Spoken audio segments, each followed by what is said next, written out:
mismo kami din ay hindi namin nagtitigan kung paano nangyari dahil nung groundbreaking ay ginanap namin noong February 2023 at ngayon ay ito na po yung nangyari. So, kung ating titingnan at kung ating iisipin ay sa pamantayan at paganaw ng tao ay parang mahirap mangyari ito. Mahirap gawin ang isang bagay. Ngunit alam ba natin na sa kabila ng lahat, sa pagkakagawa dito ay meron pong hindi nakikita. Hindi natin siya nakikita, pero siya ay gumagawa sa lahat ng panahon. Amen? At siya ay walang iba kundi yung hari ng mga hari, Panginoon ng mga Panginoon at Diyos ng mga Diyos. At sino yun? Naalala niyo ba yung kanta, simula pa nung narinig ko ito nung bata pa ako, yung "Oh, magsaya." Amen. Ito niyo po. Bilang ako ng tatlo, sabay-sabay namin kapay na 1, 2, 3. O magsaya at magdiwang, pagkat sumilang na Ano daw yung sinila? ang hari ng lahat, ang hari ng lahat. Kaya't Ating buksan, kaya't ating buksan Alin? Ang pintuan ng ating kalooban. So, ibig sabihin, kaya tayo ngayon ay nagdiriwang, kaya tayo ngayon ay nagsasaya, sapagkat ang hari ay isinilang na. At bukod sa isinilang na ay maraming taon na, 4,000 years ago, siya ay 2,000 years ago siya ay namatay at muling nabuhay at hanggang ngayon ay siya ay buhay. Kaya yung ating krus ay wala na yung nakapakong namatay. Ibig sabihin, pagkalipas sa 3 araw siya ay muling nabuhay. So, sa umagang ito ay sino ba yung hari na ito na sinasabi? Maging si Hari David ay sinulat niya ito kung sino ba yung hari na ito. Tingnan nga natin yung awit 24. Sabi niya dyan, ay ang lupa ay sa Panginoon at ang buong narito ang sanlibutan at silang nagsisitahan dito. Sapagkat itinatag niya sa ibabaw ng mga dagat at itinatayo sa ibabaw ng mga baha. Ayan. Sige, yun lang muna. Ayan. So, yan yung Panginoon na inaawit pa noong unang panahon na magsaya at magdiwang sapagkat isinilang na ang hari ng lahat. So, siya daw yung lumikha ng lupa. Ang lupa ay kanya, sabi niya dyan, ang lupa ay sa Panginoon at ang buong narito, ang sanlibutan at sadang nagsisitahan dito. So, sino ba yung nagsisitahan? Tayong lahat. Amen? Sapagkat, ano pa yung sabi niya sa verse 2? Sapagkat itinatag niya sa ibabaw ng mga dagat at itinatayo sa ibabaw ng mga baha. So, ibig sabihin, kung ating papansinin, kahit saan tayo magbaon ng tubo may lumalabas na tubig. So, ibig sabihin, ang lupa ay ang pundasyon nito ay tubig. Amen? So, parang nakakapagtaka. Kaya, Panginoon, ngayong umaga ay amin pong idinadalangin ang iyong mensahe ngayong umaga na pagpalain niyo po ang iyong lingkod sa paggamit ng mga salita mo, Panginoon. Kaya sa umaga ito, pinupuri ka namin at pinasasalamatan sapagkat kami ngayon ay aming ipinagpupunyi ang unang taon ng pagkakatatag nito dahil sa iyong pangalan, Panginoon. Sapagkat kung tao lang ang magbubuo nito, kung sarili lang namin ay hindi mangyayari ito sapagkat ang pangalan natin ay hindi pwedeng itaas, kundi walang dapat na itaas, kundi ang hari ng lahat. Ibig sabihin, ang higit sa presidente, higit sa hari ng mga hari, siya ang Panginoon ng lahat. Kaya, Panginoon, Purihin ka at walating ngayong umaga sa pangalan ni Jesus. Amen. So ngayon po ay ang aming pong tema ngayong unang taon, bagamat inano na yung The Lord is my shepherd noong December 8, ay pinakamagandang po ito na honor and worship the King. Kasi ay pinagsakay ko yung Kasi mo, di ko maiintindihan ng mga bisita ang mga Pasko. So, worship and manatili na lang kayo sa upuan nyo, wala nang tatayo. So, dapat naman talaga na sambahin at parangalan ang Nandiyan pa hari kayo ng sa mga unahan. hari, Dapat sa mga Panginoon, dahil dapat siyang makilala, dapat siyang mapanyag, dahil siya lang naman yung lumikha ng langit at lupa at siya ang may-ari ng lahat.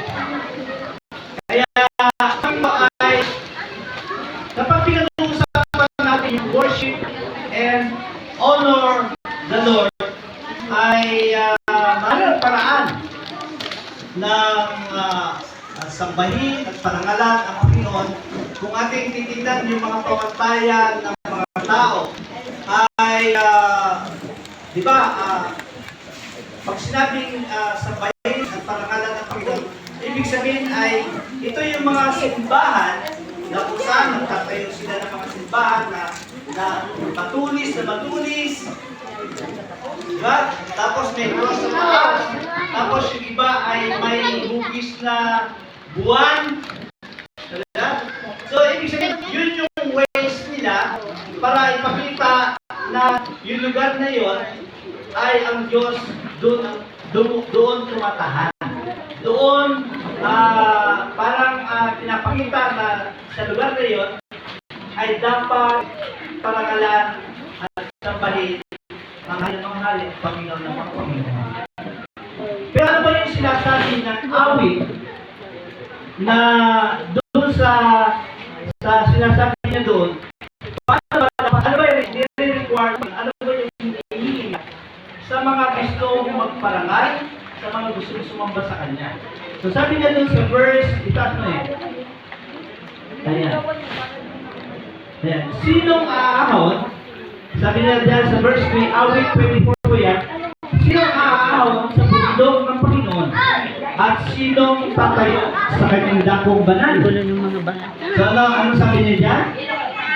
Siyang may malinis na mga kamay at may dalisay na puso na hindi mataas sa kanyang kaluluwa. So lang tubunan at hindi may kawalan.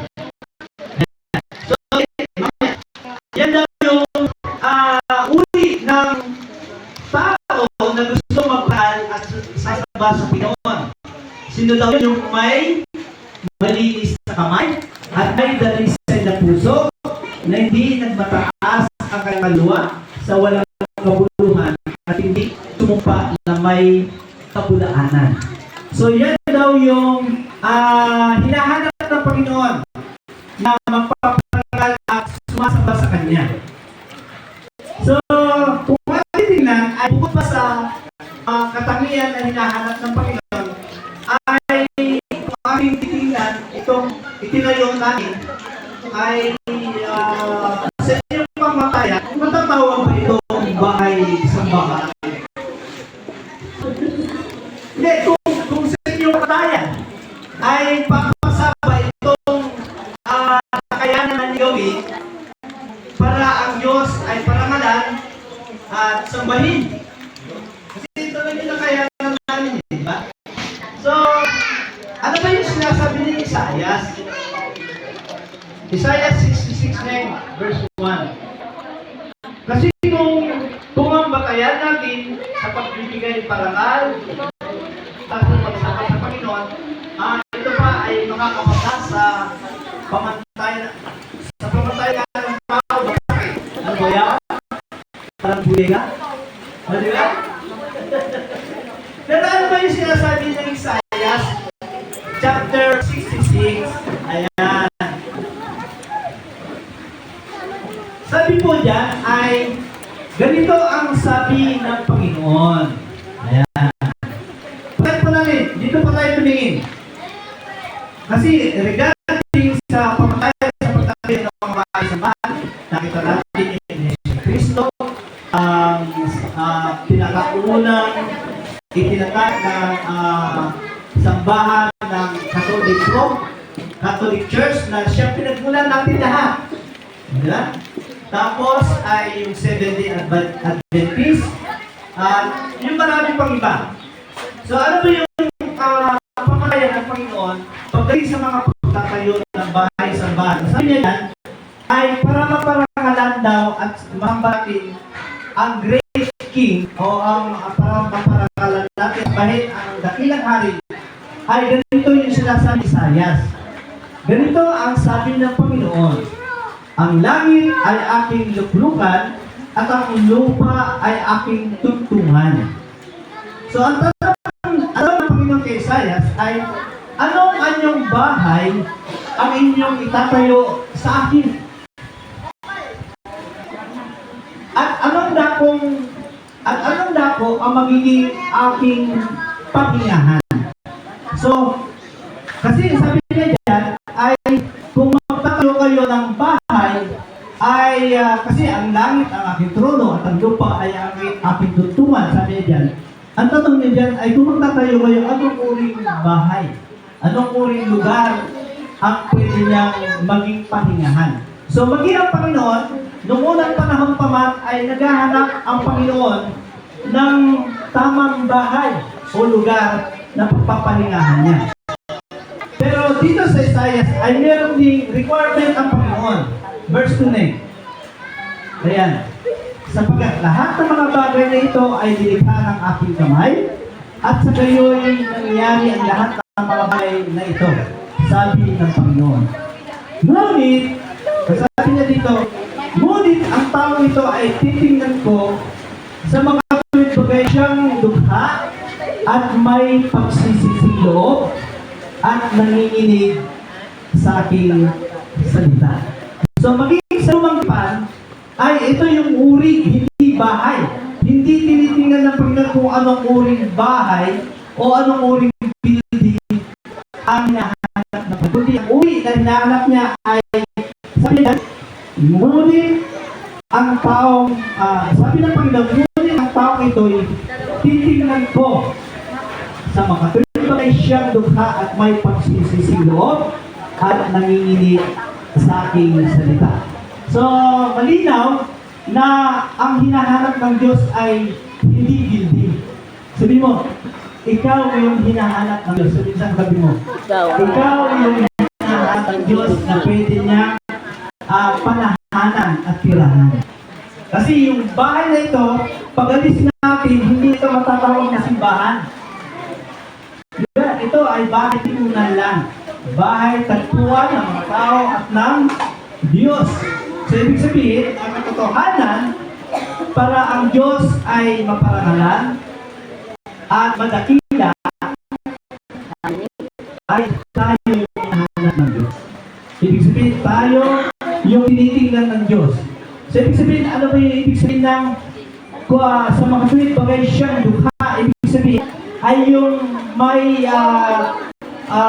sabi niya doon sa Matthew chapter 5, mapalad ang mga aba na wala na ibang inaasahan kundi ang Diyos. Ibig sabihin, dapat ang tingin natin sa Diyos, tayo yung aba na kailangan natin talaga ang Diyos. Amen? So yun yung sinasabi ng dukha.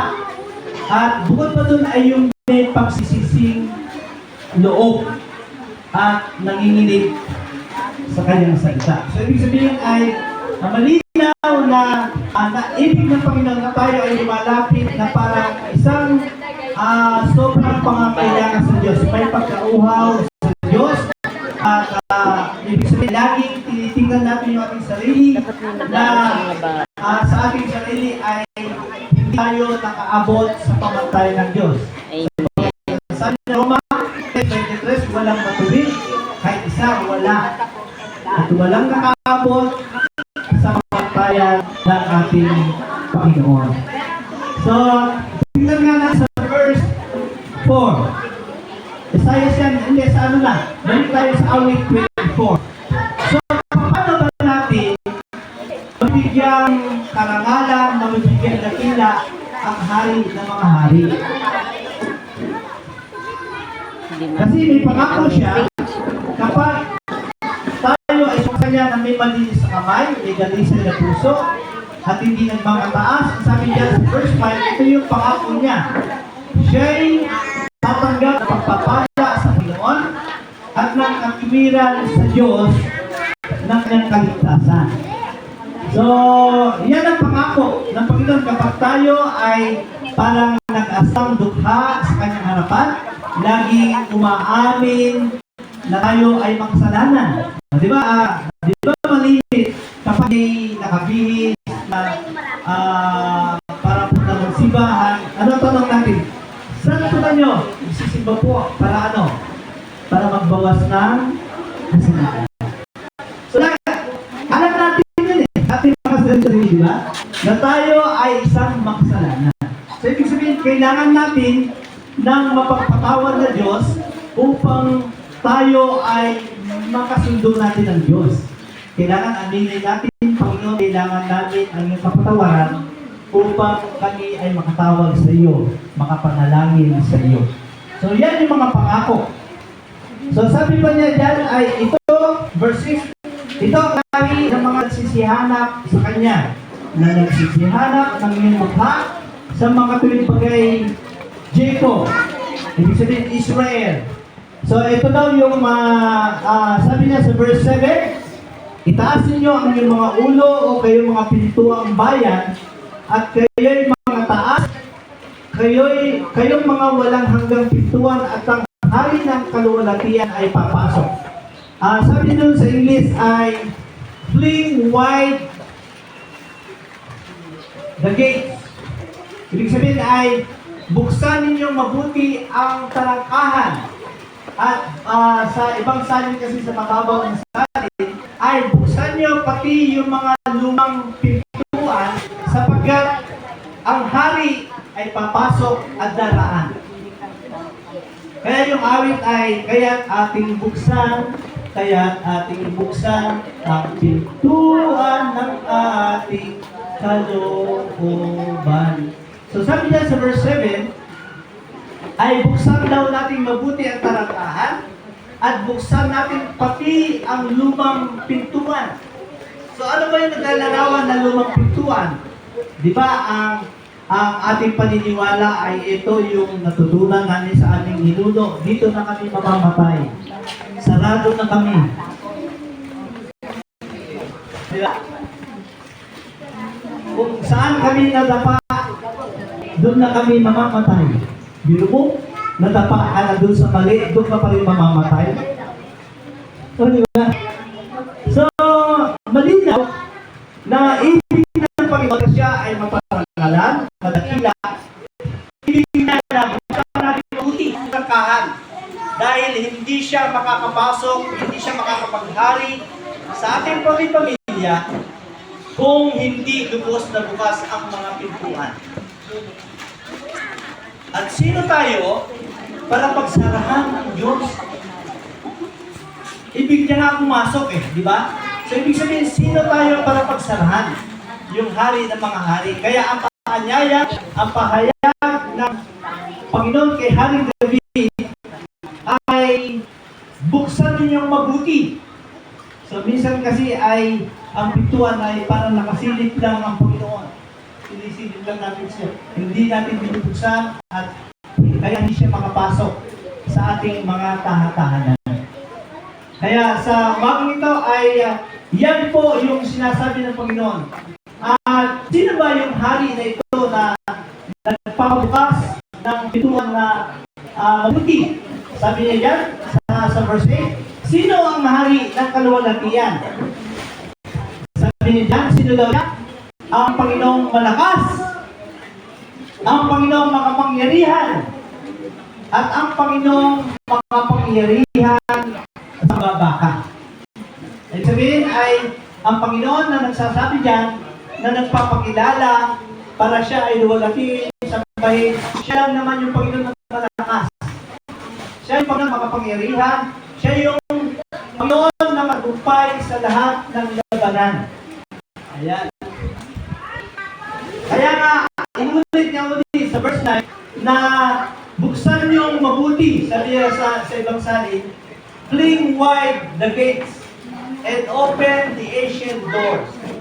Ibig sabihin ay inulit niya ulit na buksan daw natin mabuti ang arakahan at buksan natin pati ang pintuang luma. Na ibig sabihin ay para makapasok ang Panginoon ng malaya sa atin, para ikaw at ako, ang ating buong sambahayan, ang ating buong barangay, ang ating buong bayan, at ang buo nating probinsya, at ang buo nating bansa, ay kailangan makilala siya bilang hari ng mahari. Walang iba.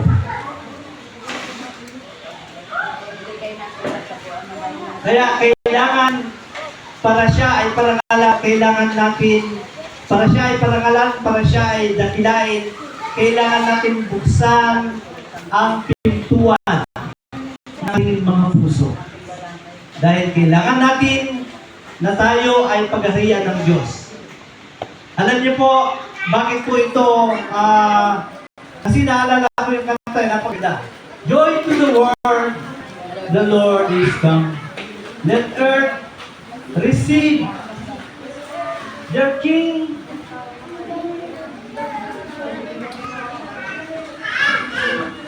Ibig sabihin ay, noon pa man, yung kanta na ito ay kinakanta lang. Pero walang tunay na pagtanggap sa hari ng mga hari at Panginoon ng mga Panginoon.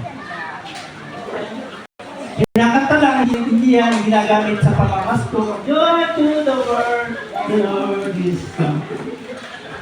Diba? Pero hindi natin alam yung hari nito ay siya daw ay malakas.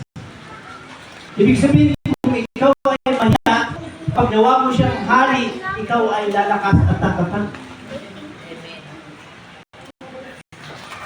At kung ikaw ay sa ng tao ay maliit, kapag tinanggap mo siya bilang hari at Panginoon, ikaw ay gagawin niyang matatag at makapangyarihan. Kung ikaw ay laging talunan, sabi niya dyan, siya yung hari na laging mapagtagumpay. Kaya umagang ito ay atin po siyang kilalanin na ang iglesyang ito ay walang ibang ipinapakilala kundi yung hari ng mga hari.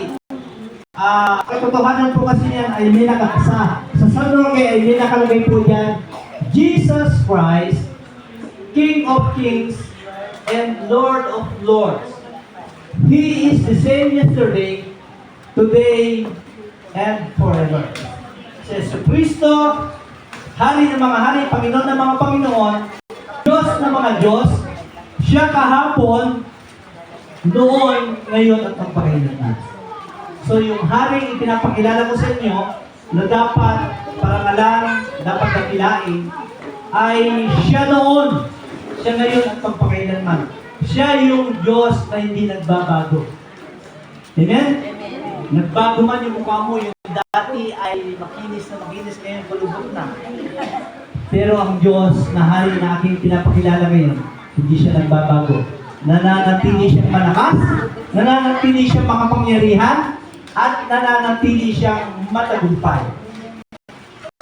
Kaya meron tayong ibig maghari sa ating buhay. Alam niyo po, ang lingkod ninyo, 13 taon pa lang ay pinagharian na ng mga sasaring alak. Opo. At 13 taon ako inalipin.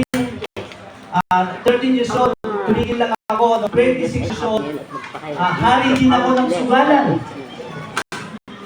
Dahil ako lagi yung bangka. Ako yung babangka kasi marunong ako magbalasa ng kwadro. Wala. Yung kayabangan ay hindi pwede. Dahil kailanman ang sugal ay sugal. Ibig sabihin, ang sugal ay sapalaran. Tapos yung pag-iinom ko nga ay hanggang sa paano ba yun? Nag-asawa ko noong 1983. Yung asawa ko, 5 taon pa lang kami, ay sinusuli na ako ng aking biyenan. Dahil walang ibang hari sa aking buhay kundi ako. Kung ano yung gusto kong gawin ay siyang ginagawa. Kaya sabi ng biyenan ko, dahil yun yung gusto mo, sinusuli na kita. So, ibig sabihin, pero lalong tinanggap ko ang Panginoon bilang hari ng aking buhay, bilang Panginoon, ay binago po ng Panginoon ang aking buhay. Ang yung lingkod po ay first year high school lang, dahil kaya nga 13 taon pa lang ay nasa bisyo na. Ibig sabihin, hindi ko nabigyan pansin yung pag-aaral, pero dahil ang Diyos ay malakas, ang Diyos ay makapangyarihan, ang Diyos ay mapagtagumpay. Kaya dahil siya ay malakas, pinulot niya ako doon sa kadiliman. Amen? Pinulot niya ako mula doon sa kadiliman at hinamon niya ako doon sa lahat ng mga uri ng bisyo. At binigyan niya ako ng lakas upang talikuran ang lahat ng iyon. Amen. At hanggang ngayon, dito na po ako ngayon, 26 years nung natagpuan ko ang hari na ito. Ibig sabihin, meron ng 36 na taon na biniyayaan ng lakas, biniyayaan ng katatagan, at sa biyaya ng Panginoon ay nagtatagumpay. Meron po akong 6 na anak, pero ang Diyos ay di po nagpabaya. Kaya sa hapong ito, sabi nga nung huling awit ay, my faith will be made stronger in the presence of the Lord. So ibig sabihin, kapag tatanggapin natin siya bilang hari at Panginoon ng ating Panginoon, sabi nung awit ay, my faith will be made stronger. Ibig sabihin, ang ating tanaig ay patatatagin ng Diyos sa pamamagitan ng kanyang presensya. Sapagat walang sino mang nagtatagumpay sa kanyang sarili lang. Walang sino mang makapagbago ng kanyang buhay. Meron lang ay yung nasa likod ng krus na yan ay walang iba kundi ang ating Panginoong Jesucristo na namatay mula sa krus ng Kalbaryo at muling nabuhay upang ikaw ako ay iligtas mula sa mga kasalanan. Kaya dapat natin siyang dakilain, dapat natin siyang parangalan, dapat natin siyang sambahin, at muli, happy anniversary sa natin. Palakpakan natin.